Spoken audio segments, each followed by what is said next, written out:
नमस्कार, मैं आपका दोस्त सरन सिंह। और साथियों, आज जो मैं इस वीडियो के माध्यम से आपको बताने वाला हूँ वो बहुत ही महत्वपूर्ण जानकारी है। और मेरे से कई व्यक्तियों ने ऐसा सवाल भी किया है कि क्या कोई व्यक्ति अगर किसी की हत्या कर देता है, किसी को जान से मार देता है, किसी को गोली मार देता है, क्या उसके बाद किसी की जान लेने के बाद अगर वो अपने आप से कोर्ट में सरेंडर करने जाता है तो क्या कुछ उसको लाभ मिलता है या फिर नहीं मिलता है। आज की इस वीडियो में मैं इसी मुद्दे पर बात करने वाला हूं, क्योंकि मुझसे कई व्यक्तियों ने ऐसे सवाल किए हैं। तो इसी के लिए मैंने सोचा कि वीडियो के माध्यम से आप सभी को यह जानकारी दे दूं, ताकि आपको भी पता चल जाए कि अगर कोई व्यक्ति किसी की हत्या कर देता है तो अगर वह अपने आप से सरेंडर करता है तो क्या उसको कुछ लाभ मिलता है या फिर नहीं मिलता है। तो नमस्कार साथियों, मैं आपका दोस्त सरन सिंह और तो आप सभी का अपने यूट्यूब चैनल पर स्वागत करता हूं और आशा करता हूं कि आप सब स्वस्थ होंगे और सुरक्षित होंगे। तो दोस्तों, सबसे पहले तो मैं आपको बता दूं कि कोई भी व्यक्ति किसी की भी अगर हत्या कर देता है तो उसे जो सज़ा मिलेगी वो सज़ा वही होगी, चाहे वो सरेंडर कर दे, अपने आप सरेंडर करने चला जाए या फिर उसे पुलिस पकड़ के ले जाती है, लेकिन जो सज़ा होगी हत्या के लिए सज़ा वही होती है, मृत्युदंड या फिर आजीवन कारावास। लेकिन अब यहाँ पर कुछ व्यक्ति पूछते हैं या फिर मुझसे कई व्यक्तियों ने ऐसा पूछा भी है कि इसमें सज़ा में कोई कमी हो जाती है अगर सरेंडर करते हैं या फिर कुछ लाभ मिल जाता है। तो इसके लिए मैं आपको बता दूं कि सरेंडर करने से कुछ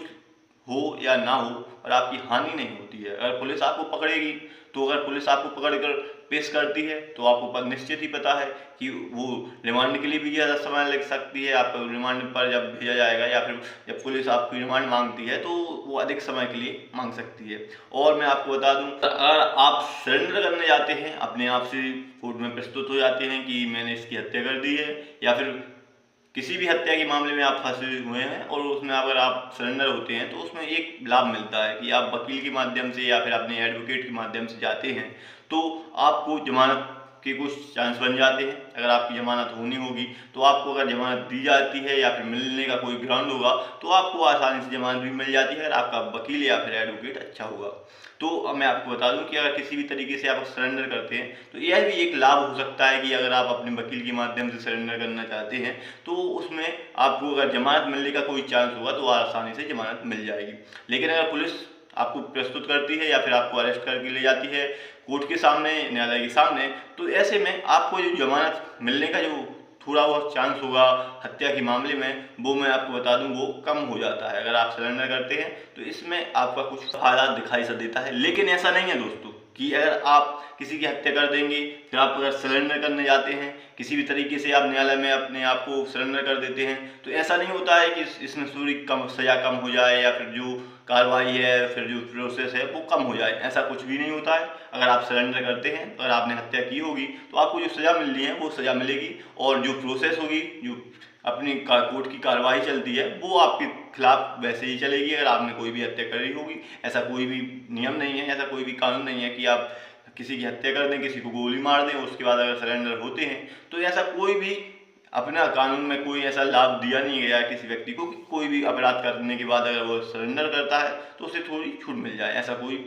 अपने कानून में प्रावधान नहीं है। लेकिन आपका जो मैंने बताया ऐसा होता है कि अगर आप एडवोकेट वकील के माध्यम से जाते हैं तो थोड़ा बहुत अगर आपको जमानत मिलने का, आपको जो बेल मिलने का चांस होगा। दोस्तों, ऐसा भी होता है कि अगर पुलिस आपको रिमांड पर लेना चाहती है, क्योंकि कोई भी व्यक्ति हत्या कर देता है तो किसी भी तरीके से किसी हथियार से अगर किसी व्यक्ति ने हत्या की होगी, किसी से बंदूक से किसी की गोली मार कर हत्या कर दी होगी, किसी भी गन से किसी को गोली मार दी होगी, किसी चाकू या फिर छुरे से किसी का हत्या कर दी होगी, तो ऐसे में जो पुलिस उस हथियार का या फिर उस जो वस्तु से हत्या हुई होगी उसकी जब्ती के लिए या फिर उसकी बरामदगी के लिए, उसको जब जब्त करना होगा या फिर उसकी जो बरामदगी होगी उसके लिए थोड़ा समय मांगती है न्यायालय से कि जो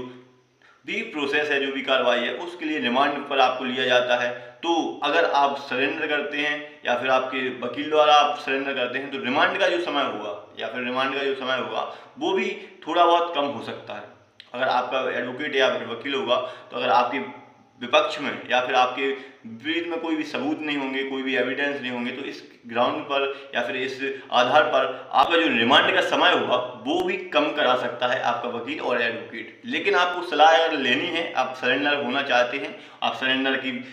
किसी भी तरीके से अगर आपने हत्या कर दी है और उसके बाद अगर सरेंडर होना चाहते हैं तो वह विकल्प सबसे अच्छा होता है। अगर आपको पुलिस अरेस्ट करके ले जाएगी, पुलिस गिरफ्तार करके पेश करेगी, तो इसमें थोड़ा आपका नुकसान ही रहेगा, फायदा आपको बिल्कुल मिलने वाला नहीं है। सरेंडर से थोड़ा आपके पक्ष में एक, मैं कहूँ कि 2-5% आपके पक्ष में ही फैसला होता है। अगर आप सरेंडर करके जाते हैं तो उसमें आपकी छवि जो होती है वो थोड़ी अच्छी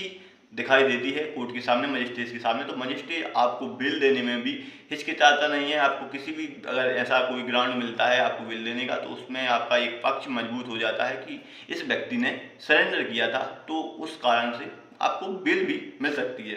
तो मैं आपको बता दूं कि जो व्यक्ति पूछते हैं कि सरेंडर करने से कुछ सज़ा कम होती है या फिर किसी भी तरीके से कोई कार्रवाई कम होगी उस मामले में, तो ऐसा कुछ भी नहीं होता है दोस्तों। अगर आपने या फिर किसी भी व्यक्ति ने अगर किसी की भी हत्या कर दी है तो उसके लिए जो सज़ा होगी वो वही सज़ा मिलेगी। और मैं आपको बता दूं कि हत्या का मामला मैंने शुरू में भी बताया कि जो भारतीय न्याय संहिता की धारा 101 के तहत हत्या का जो मामला दर्ज होता है और जो सज़ा मिलती है, भारतीय न्याय संहिता की धारा 103 के तहत हत्या के लिए सज़ा मिलती है, और जो सज़ा है वो है मृत्युदंड या फिर आजीवन कारावास। तो आशा करता हूँ दोस्तों कि आपको यह जो जानकारी है वो पसंद आई होगी, आपको समझ आ चुका होगा कि अगर कोई भी व्यक्ति हत्या करता है उसके बाद सरेंडर करता है तो फिर उसके लिए जो सज़ा है वो सज़ा वही रहेगी, वो कार्रवाई भी वही होगी। लेकिन कुछ मैंने आपको बताया जो फैक्ट हैं या फिर जो तथ्य हैं आपके पक्ष में हो सकते हैं, तो आपको जमानत मिलने में भी आसानी हो सकती है अगर आप अच्छे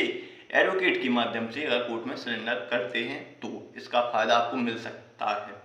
तो दोस्तों अगर किसी के मन में भी कोई भी डाउट रह गया हो, कोई भी ऐसा कोई सवाल रह गया हो, तो आप हमसे कमेंट बॉक्स के माध्यम से पूछ सकते हैं। और अगर आप हमसे कानूनी सलाह लेना चाहते हैं तो आप हमसे अगर फ़ोन पर बात करना चाहते हैं तो आप हमें मैसेज के थ्रू